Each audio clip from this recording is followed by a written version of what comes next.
Well, I think just over the past couple of years, building those relationships, understanding what our culture is. I think our coaches have done an unbelievable job of, holding each other accountable first, and holding our players accountable to, what we want to make sure that, we're all about, and that has been selfless, tough, and discipline. And that's something we stress each and every day. I'm sure at times these guys probably get tired of hearing those, but, that's something that's who we are. And so I was really proud of the guys this past season. We accomplished a lot as a football team. Winning 9 games for only the third time in 40 years. And so there was a lot of great things that they did, but they also understand, coaches and players alike, we didn't accomplish all of our goals. We still left some things on the table that we felt like we should have accomplished. And one of those is winning our bowl game. For the past 2 years, we've made it to a bowl game. We're really proud of that in the first 2 years of making it to a bowl game. But ultimately, that wasn't our goal. That wasn't our mission. It was to win our bowl game. And so we still have a lot of work to do. I'm extremely excited about this team. Having 17 returner starters on a 9-win football team is exciting. But at the same time, everything's new. Every year's new, and they got to work for it. And I know these guys have been working their tails off. Well, one of the things Pat Riley told me years ago when I was doing the NBA is sometimes you have to lose a championship before you learn how to win the championship. Did you learn something that maybe you didn't know before you played FAU for the title? Well, I think every game you learn something new, whether it's a win or a loss. We ran into a really good FAU team. Coach Kiffin had them playing at a high level, and to be quite honest, they were the better team both those days. And so we didn't deserve to win that championship. And so, but it showed our guys we know how to get there. We know what it looks like. Now I think they would be more prepared to go back and hopefully have the opportunity to go play for another one. Let's talk about your offense, because you're losing a guy, Jeffrey Wilson, that accounted for over 1,400 yards last year. Is it a replacement by committee situation?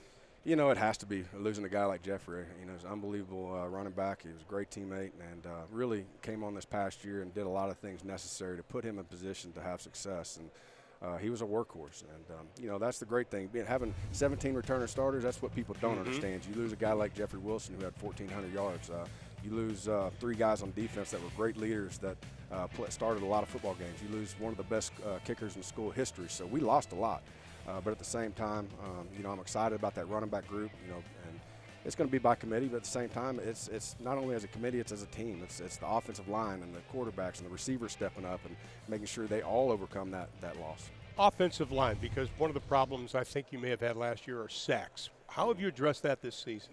Well, I think, first off, realizing, what the issues were and why we were getting sacked, and making sure that as coaches we sit down and evaluate it first and hold ourselves accountable. Are we putting these guys in the best situation to be successful in those, in those areas, and then making sure our team and our offense is aware of those areas. And so offensive line, when sacks happen, for the most part, people look up and they blame all those 5 big huge guys up front and say, hey, we're block them longer. Well, there's a lot that goes into it, as Mason knows. I mean, sometimes it's holding the ball too long. Sometimes it's a receiver not getting off press coverage or not running the route right. So there's a lot of different things that go into sacks and turnovers.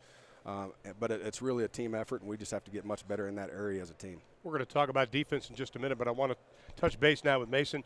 When you came to North Texas, I saw you in the hallway, and Coach introduced me, and Graham Hill, offensive coordinator, introduced me. And I looked at you, and I thought, my goodness. And Graham looked at me and said, he played in Oklahoma, didn't have any Division I scholarships. He's got a chip on his shoulder. This kid's going to be great. You and I were just talking about an hour ago. You do and still have a chip on your shoulder, don't you? Right. I think that's the biggest thing is playing with a chip on my shoulder. And that's what a lot of my teammates saw, is that when I came out there, I was always positive, had a chip on my shoulder, trying to prove people wrong that I could play at this level. And just a type of swagger about me. And all these people are asking, how are you going to have an encore for this year? Well, it's just keep doing what we're doing. Keep doing how I was raised and keep doing what I've been doing. And I just have a chip on my shoulder, and I still do. Well, and I asked some people around here, I said, define him. What makes this quarterback so good? They called you a gym rat. And talking to Seth and everything, you like to come in, you lift weights, you come back, have a second workout. And the other players are seeing you do that as one of the hardest workers. Talk about your workout routine. Yeah, I just, I've been raised where, hard work works. And that's what's got me here, and that's what's going to keep improving me and getting better. And that's what I want to do. I got to gain weight. I got to put my team in the best situation for us to be successful. And if that's what it takes, then that's what I'm going to do. If that's putting in more hours in the film room, I'm going to do it. If that's lifting weights, getting bigger, faster, stronger, that's what I'm going to do. So that's really what I'm just working to help this team win. We're seeing some of the highlights of you actually running the football. Coach was talking about so much goes into the sacks, including getting rid of the ball. What did you work on in the offseason that you knew you specifically had to get better at doing? Putting our team in better situations to be successful. I think there's some times where during this play I looked on the right side when I should have went to the left. So it's just looking at the defense, seeing what they're taking away, and then exploiting that. And it's also just timing with our receivers better and getting on the same page. That's really what we've been working on, is that team chemistry. Now, one final question before I go to AJ. When I look at what's coming back, and going back the last couple of years, this is the first year you have almost, I would have to say, a full complement of receivers to throw to. Is that fair? Right, and our receivers, they're talented, but also they're hard workers. They're one of the hardest working units, and as a quarterback, it's great to have those guys around you because they're just bringing everyone else along them with them. And they want to be good, and they're working to be good, and it's going to be exciting season, and they have expectations. They know, but they're going to live up to it, and they're working hard. They're a hard-working team. Well, North Texas was 24th in the nation in total offense last season, and they're expecting big things this season. Now let's go over to the defensive side. AJ Agia, the pride of Minnesota. The first thing, though, he just got back from Minnesota. Then you come to Dallas where it's 104. Little culture shock for you there, buddy? Yeah, a little bit, especially my first day when I first got down here. I want to say the first day of conditioning was probably my toughest day I've had in Texas, Coming from 85 and sunny, we consider that a hot day or a pretty warm day. The first day was probably 105, and we ran those 3 perimeters that we ran. And I remember just going back in the locker room with the AC on, passed out on the floor. So I got adjusted to the weather, but overall it's been pretty nice. Let's talk about the defense, because you allowed 40 or more points in 6 games in 2017. Did you take that personally? We definitely did take that personally. I just feel like our defense as a whole is a lot better than that. I know what we're capable of, and I know what we can produce when we're all on the same page. Communication is definitely very vital for us. So I think as long as we're communicating as a defense and as a whole unit, great things will happen with our defense this year. But I want to put a positive spin on that. As you take a look at some of the defensive highlights right now, put a positive spin on it. You did have some close games, which Seth and I were talking about, but you made the plays when you needed to make the plays. That was, I think, a very big positive for this team. Yeah, when it all came down to it, we had to go and finish the job. Mason does his job, the whole offense does their job, and we should be expected to do the same. To have a guy like him and all receivers and everyone on our offense go out and score points, we want to give them the best advantage to get on the field. So the more times we're able to stop the opposing offense, the more times we can get to score football. So AJ also had 109 total tackles this past season. Now, when you look at the defensive line, you basically have one starter back. How do you look at the fact you've got to fill some holes this year, and does that put more pressure on you? Not necessarily. We call it a reloading process. So we just bringing guys back in and working them within the defense and making sure they're all on the same page.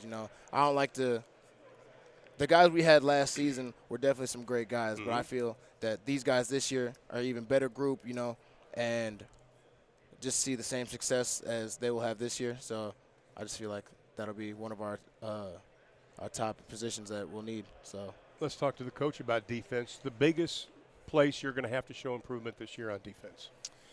I think pass coverage. Last year we had a lot of really good stops early on and downs, and we get guys to third down, and we had a lot of third down completions against us, and that's an area that we've really stressed about getting off the field. You get opponents in those situations to where you get them behind the chains, you get them behind on downs, and now it's time to get off the field. And at times we just weren't able to do that. And it's a combination of all of us. Whether it starts with everybody.